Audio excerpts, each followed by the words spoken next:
Yes, y'all, today we are making lamb stew. Let's get into it. We're going to chop up all these vegetables, carrots, celery, onion, and garlic, as much garlic as you like.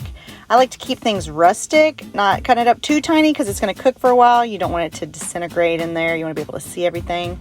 We're using bacon grease because, duh, we want it to taste good. And then you're going to put your lamb in there. This is our lamb stew meat. I'm using 2 pounds of it. And you want to put it in there in batches and brown it off. Really get a good sear on it. Salt and pepper every time you put something in the pot. A little bit of salt and pepper. That'll make it taste better. And then when it looks like that, brown and crispy, you want to take it out. Not fully cooked, just browned. We're going to put it back in later. Remember, this is going to cook for a long time. Do the second batch. I probably should have done a little smaller batch this time. Crowded the pan a little bit. That's okay. You just let it cook a little bit longer with more salt and pepper. Again, layering seasoning. And it'll brown up real nice.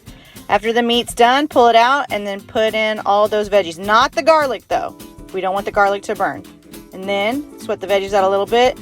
Make a tomato paste smiley face because this is going to make you happy. We're putting the smiles in the stew also. Zhuzh that around. You want to cook that tomato paste out for a little bit so it doesn't taste so tinny. Throw them garlics in. Get them sauteing up. And then put some flour in there. I don't know, maybe 2-3 tablespoons. Enough to make a paste because we're going to want this to thicken up in the oven. Plus we're going to put get that fond growing at the bottom of the pan, that right there. You're going to put in some wine that you like. Taste it. Is it good? Okay, it's good. Throw that on in there. And it's going to thicken up immediately because of that little roux that we made. And you want to scrape, scrape, scrape, scrape, scrape. Scrape all that brown stuff, the fond, off the bottom of the pan because that's where all the flavor is. And just keep adding.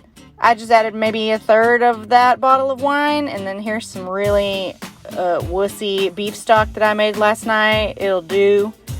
Use better beef stock. I had to switch utensils because you really want to scrape all that stuff off the bottom. It is so good.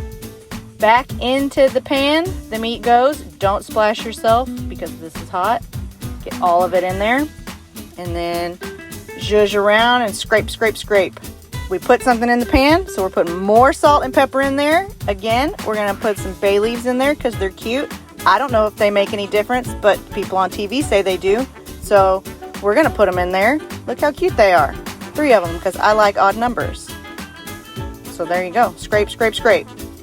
Once it gets up to a bubble, you're going to put it in the oven, 350, 1 hour into it, throw in some mushrooms because that's good. 30 minutes later, take it out, open the pot. It's going to be hot like napalm, but if you're an idiot like me, just go ahead and dig those bay leaves out with your hand. That was hot. But then look at that. Look at all of that gravy. Oh, that meat is so soft and tender. Get you a big old scoop of that. Make sure you get some of that gravy in there and then eat it up. Maybe wait till it cools down. You know, I'm not very smart. We all know that. But God, it is so good. I'm going to say it in a minute. It's so good. There I go. Get you some bread for all that juice. There you go.